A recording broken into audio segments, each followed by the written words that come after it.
everyone, welcome to Alchemy with Zero Phase. My name's Eric. In this video I want to do a quick tutorial on how to use the prompt token in your style sheet. So some of you may have noticed that when you click the edit button there next to the styles drop down, you get this window and they give you some information up here about using this this placeholder here, prompt within the curly brackets, as a token in your style text. So some of you, I'm not sure, may be a little confused as to how to use this properly, why would you use it, that kind of thing. So normally when you have your style, some of you probably just have them set up where you have a title for it.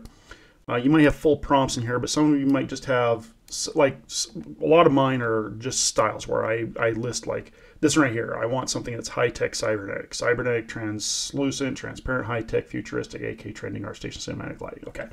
So typically when you have that and you type something in the positive prompt, it combines those so that it takes what's in your positive prompt and then places your style after that, and then generating the prompt from that. What this placeholder does is you can actually put this in to the prompt here, and then what it does is it takes whatever you type in your positive prompt and replaces that prompt token with that. You can use it multiple times inside the prompt. So I'm going to show you some examples here of ones that I've used or I've done that might give you a better idea, and then we'll go through and I'll show you how to build this. So let's come down here. I've got a couple of them. One of the funner ones is the where is it? I think it's my intricate CAD design. So let's go to CAD. Okay. So yeah, here we go. So what we have here is a pretty complex prompt, okay? But as you can see, I've used, it's within a emphasis bracket, but I've used the token prompt right here. So it says single page, modern mechanical CAD drawing and design of prompt, okay? I emphasize it with margins, transparent internal anatomy, mechanics blueprint, internal mechanical schematic, cutaway internal anatomy, concept drawing of prompt. So I'm re-emphasizing it. The reason I do this, I actually do this a few different times through this particular prompt, because the longer the prompt, the AI loses focus on things later on. So you want to kind of re-emphasize that. Describing the characteristics of what you want the image to look like, but re-emphasizing how whatever it is you're going to type in the positive prompt is going to fit in there. Okay, so to show you what this is going to do, let's close this out. We're going to select it.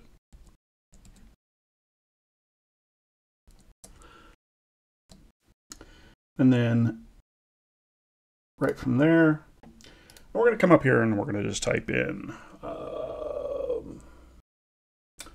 steampunk clock. Okay. We're going to change the aspect ratio. I kind of like a more 5:4 on this, and we're just going to generate. Okay. I'm using the Sahastra Kodai checkpoint. It does really well for this. Let's see.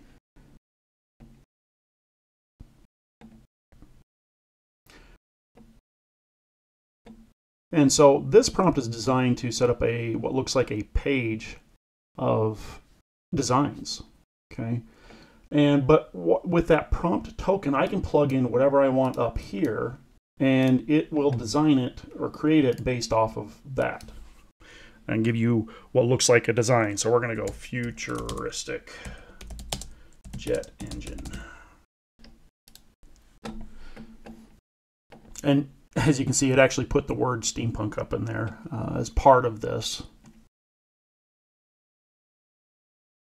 I love this particular prompt. I think it's fun just to create these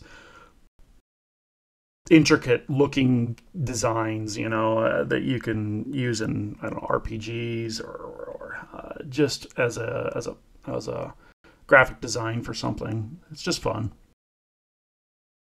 And there's your futuristic jet engine. So what we're going to do, I have one more. I'm going to show you guys one more here. Let's see. The anatomy one's pretty fun. Stained glass is pretty fun. Lava is pretty good. let's do the stained glass. I think that one's a pretty fun one to work with. Granted, we're just going to throw in here Epic King. We're going to switch this over to a portrait aspect ratio.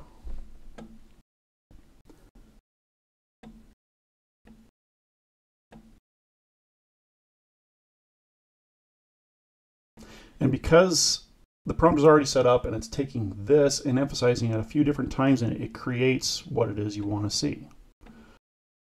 I will provide, I'm going through editing my style sheet CSV file to kind of update a lot of the styles that I have in there. And I'll get that posted up on my share. I have a Google share that if you're interested, I'll leave a link. It's in the link of my channel. And if you're interested in that, you can grab that and look at those. So anyway, so yeah, it gives us something that looks like stained glass. Put the king in there. We could even do something like red dragon. So, dragons are always fun. I love SDXL and how they improved dragons. I love dragons, and I think that they've done a pretty good job of putting that in here so that you can get some decent looking dragons, and not something that looks like a mutation of some sort. So I was doing a pretty good job fitting it into the portrait view. I probably would have put that landscape a little bit more. So, and you can mix these. It's interesting how you can actually combine these two. So you can create some shorter ones that actually incorporate that token. So one of them that I have is a t-shirt design, and then we're going to do the stained glass window again, or stained glass style again. And we're going to switch this over to landscape, red dragon again. Let's see if it does it here.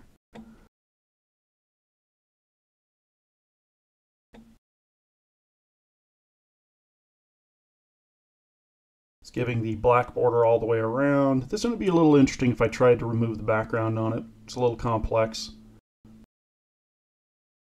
But it did it. That's not bad. Perched on stone. Yes, you can make them longer. You don't have to do a short description. Although it will, you put too long of a description in there and you're going to get some weird stuff. But yeah, so I just put red dragon perched on a stone. This gives it a little more context of what I want. This I could actually remove the background on pretty easily and put that on a t-shirt. Create a transparency in Alpha Blend or whatever. And did a pretty good job on that. And it creates these nice outlines, very defined, kind of gives it that paneled look like what you'd see in a stained glass window. Very well defined, something that would print out really nice on a t-shirt. Okay, so let's show you how to build one of these, and we'll go from there. So let's clear all this out. Typically the way I start is I get an idea and I build the prompt first, and then we'll go through and put the token, the placeholder variable in there. So let's say you want to have a think of the scene overall, what you want, and what what kind of things you would see in there that you could change. And so what I'm thinking is maybe a dark forest, but I want to see somebody walking through it. So let's say we have and also the art style. So let's do a digital illustration. So we're going to do an epic digital illustration of a I don't know, princess running through a dark, malevolent forest surrounded by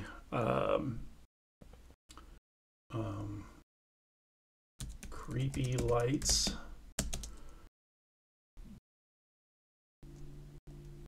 The princess is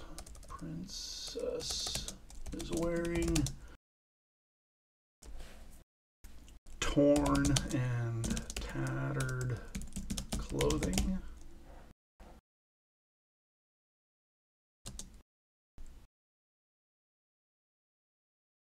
The princess is dirty and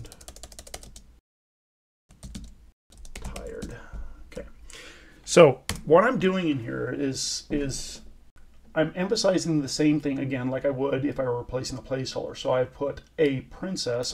I'm trying to generalize the rest of the prompt in a sense because I want to be able to place whatever else I want where I'm placing princess. Okay. So every princess. So everywhere I'm placing princess, I'm planning on putting the prompt variable. So what I'm going to do now, though, is test it. I want to see what it looks like before I actually place the placeholders there. I just don't want to go through the extra steps of having to click edit, change it again, and so on and so forth.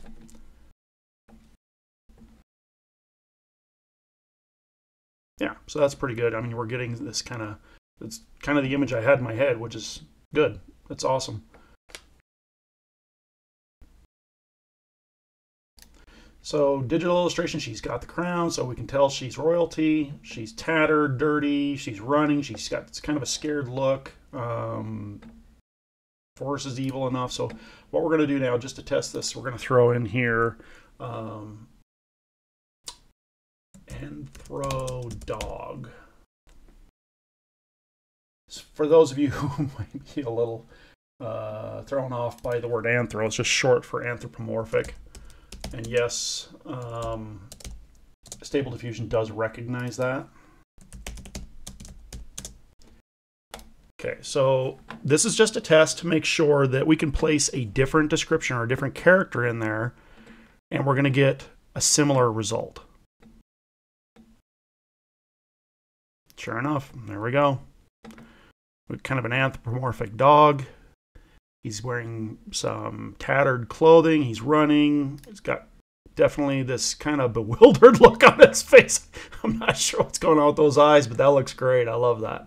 So now what we can do is we can take this, and you can modify this however you want. If you want to add more detail, describe something else. Like we could even put in here, and this might change it to something more landscape. Creepy ancient house in background. I don't know if it'll take that, but let's see what it does. Oh, I should have changed it to landscape. We might give it to us, it might not. It also changes a lot of aspects of possibly what would happen with character, but still looks like it's doing okay, but it's not putting the house in there. Again, when working with particular type of scenery, the AI does better when, if you're looking at something with more background information, you want something landscape. Portrait tends to work better when you're focused on the character. I don't know if we need to go to 16:9. Let's just try a 5:4. See if it gives it enough information to drop a creepy ancient house. Yeah, it's not doing it. What we would have to do is emphasize it. I don't want to do that. I really like this particular prompt. So what we're going to do is we're going to grab this, copy that. We're going to go to edit on the style sheet. We're going to get rid of this.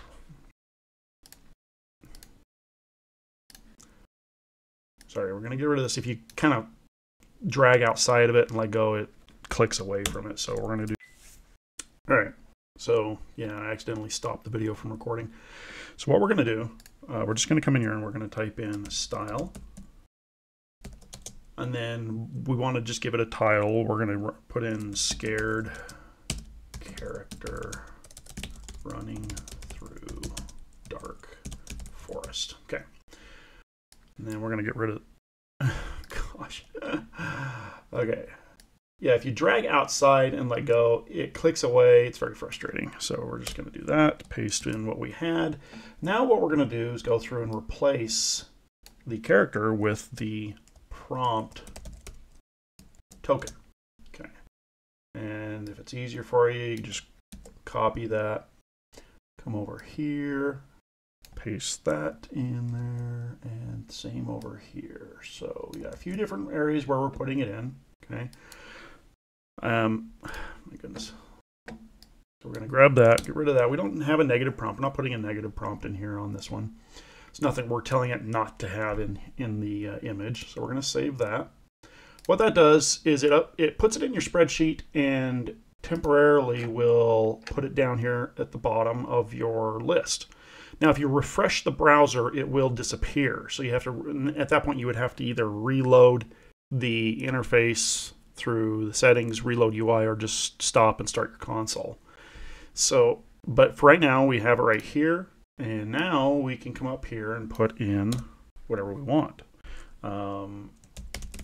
Turtle man. And that should give us whatever character we put there. We can put in, I mean, honestly, you can put in objects too. It really depends on what, how you want to get your prompt set up. Yeah, there's our anthro turtle man running through a forest. I don't know. It's a turtle. It's hard to tell if he's looking scared or concerned or whatever. That's a pretty cool image. I like that one. So that's really how you do it. You can get into some pretty complex stuff. And if you do shorter ones on just simple styles, you can stack them and create some pretty interesting things like I showed you before doing the stained glass style and the character ones. But we could add in here maybe this make ghostly. I think is one I worked on. I don't know what this will do. Let's see what it does here. I think this one adds smoke and some various other fog effects. So let's see how it does. I think we're gonna lose the turtle man look. I don't know. I think it emphasizes like phantasm and a lot of other things, but it definitely gives you an interesting look. So you can combine them, have fun with them, create some interesting effects using these. So play around with it and come up with your own ideas. I'd love to hear your comments, how people are using this, and see the different interesting things that you can come up with. So I think it's a powerful tool that maybe, I don't know who's using it. Maybe people are using it, but I find it very useful, and being able to create some very different wild scenes. So have fun with it. Like and subscribe to my channel, and we'll talk to you later.